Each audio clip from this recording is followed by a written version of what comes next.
Everyone म चाहिँ अकबाट खाँदैछु हैन।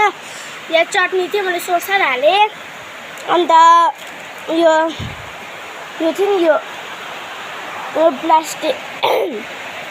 प्लास्टिकको नि सबै हाले।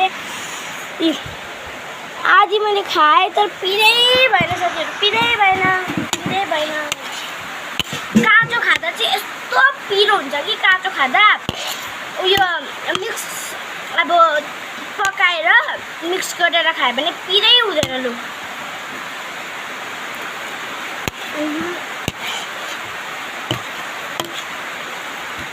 पिरै छैन।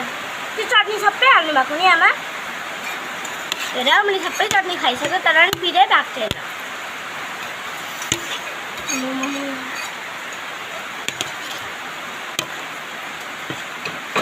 पुरा मनपर्छ मलाई अकबाट।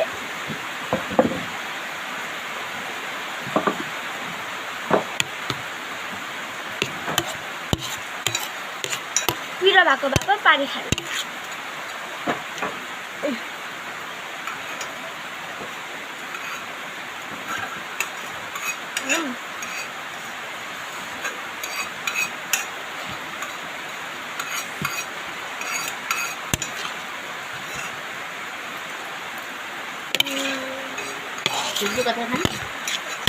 छुर्पीको अचार औसो डल्ले खोर्सानी, कलिलो डल्ले खोर्सानी हाल्नुपर्छ। आमाले पिरै हुँदैन झन् अब त।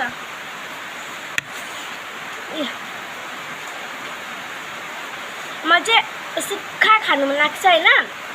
कोही मान्छेले त अब झोल हालेर खान्छ हैन, सुप हालेर खान्छ। म चाहिँ सुक्खा खानु मन लाग्छ।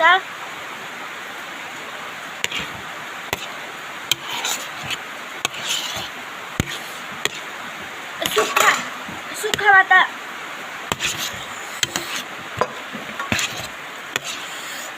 प्याज हाल्नुपर्छ।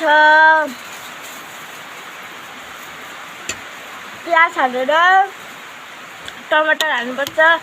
टमाटर हालेर 1 कप हाल्नुपर्छ पानी हो।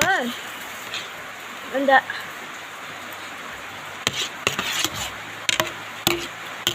1 कप पानी हालेर त्यो उम्लेपछि वाइ हालिदिनुपर्छ। मैगी भानी, वाइ भानी, मिमी भानी, जे भानी हालिदिनुपर्छ हैन।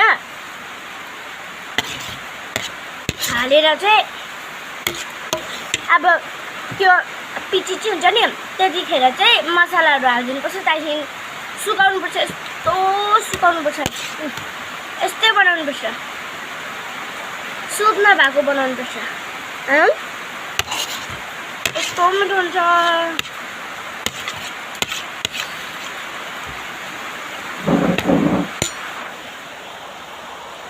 यी साथीहरू मैले त खाइसकेँ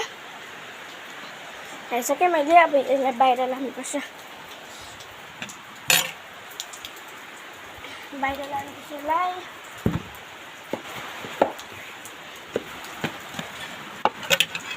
कस्तो मिठो भएको थियो। यहाँ चाहिँ यस्तो पानी परिरहेछ, धुम्मिरहेछ, दिनै कस्तो भइरहेछ। भटानहरू पनि केही देखेको छैन। अम्बकहरू पनि छ हाम्रोमा हैन। अन्त साथीहरू हाम्रो भिलेज चाहिँ यस्तो छ। घाम लाग्दा त कस्तो राम्रो देख्छ नि। फुलहरू छ। घाम लाग्दा त राम्रो देख्छ नि यो हाम्रो भिलेज त। खास गरी चाहिँ उयो भएर नि पानी परेर चाहिँ कस्तो देख्छ कि।